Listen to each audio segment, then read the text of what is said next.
Hello everyone, welcome to our today's video. This is in continuation of the previous video on WBS part 1. So today we will be looking at some of the other concepts related to WBS, and this will be our part 2. So I've got one example here on the left hand side of my screen. You can see I have a simple WBS, something that we were discussing in the last video as well. Now, along with this WBS, we will also prefer that there should be some kind of numbering system or some kind of alphanumeric series, whatever you prefer, that helps us to ensure that each WBS deliverable has a unique identification that we can use for easy reference anywhere in the project. So as you can see, I'm using a simple numeric series starting from 1, then the lower levels are called as 1.1, 1.2, 1.3.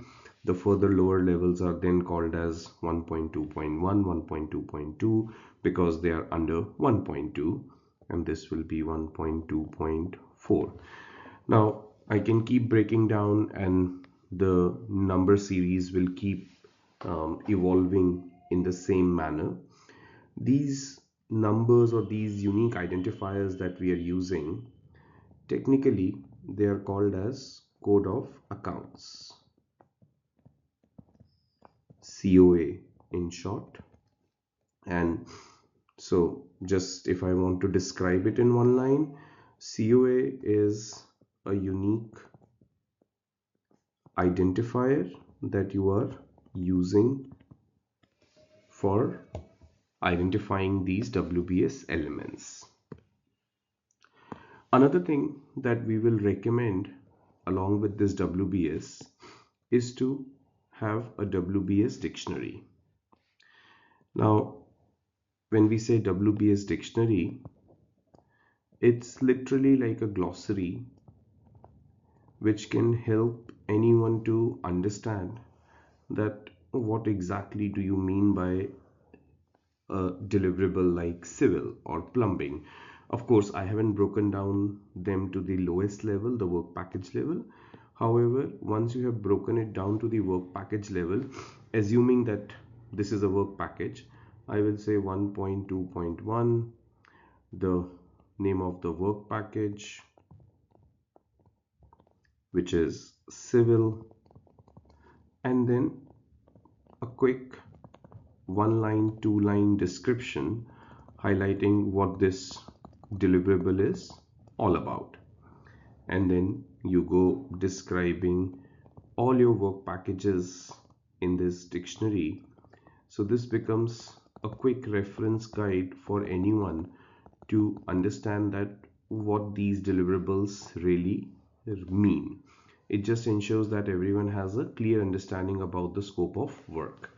So that's your WBS dictionary, which is, like I said, a document along with WBS that we will prefer you to have. Now, in respect of WBS, there is one more concept which is called as control accounts. So some of these WBS deliverables can be designated as your control account. Now, what do I mean by control account? Control accounts are, simply speaking, those deliverables or that level at which you will be monitoring the performance of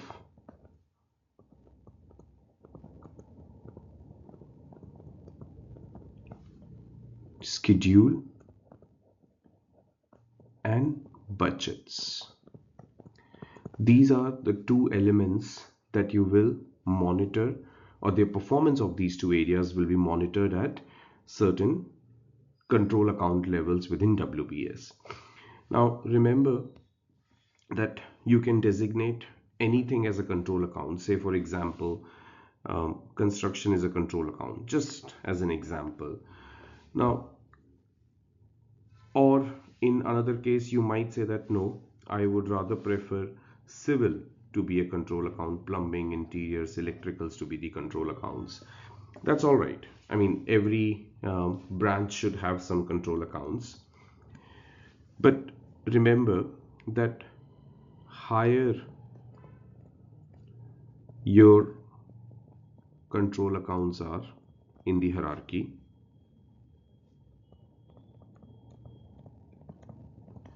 the more flexibility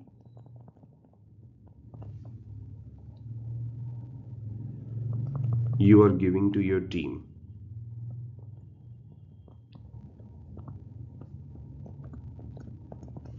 And your control is lesser. So remember this, that if I am assigning my construction as a control account, then I will only get to know things, or I will only be interested to act when something at the construction level is not looking good, which means if something at civil level didn't go well, I'm not bothered about it. Something at plumbing level didn't go well in terms of schedule or budget, again, I'm not bothered about it. I will only be bothered when collectively the variation or the overruns are so much that the entire construction is getting impacted beyond my tolerance levels. Then I will get into action mode, which might be too late because you probably could have done something if you got involved early at the time when things were not looking good at the civil level or the plumbing level. However, because we only wanted to monitor the variance at the construction level, we didn't really um, uh, investigate, or we didn't want to get involved at the civil or plumbing level. So that's why we are saying that higher you assign your control accounts in the hierarchy, the more flexibility your team gets. So they have the higher authority, or you can say they have more empowerment. However, your control is lesser because you probably will come into picture when it's too late.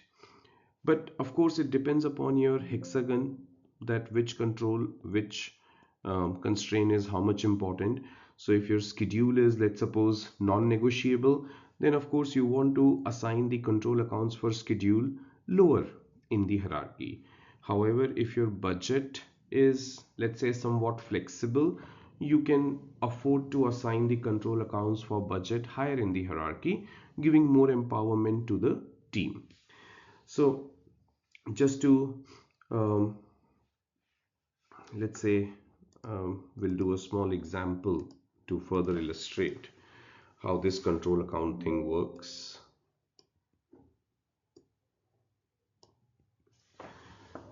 Say I have interiors, and below interiors I have furniture, decor, and appliances. Now let's suppose that we have budgeted 50,000 here, 20,000 here, and 30,000 here. So the total interiors is budgeted at 100k. So if I assign my control account to the interiors, then maybe the furniture goes, I mean, let's suppose they all have um, a total of 10% overrun that they can have without my authorization or without my approval.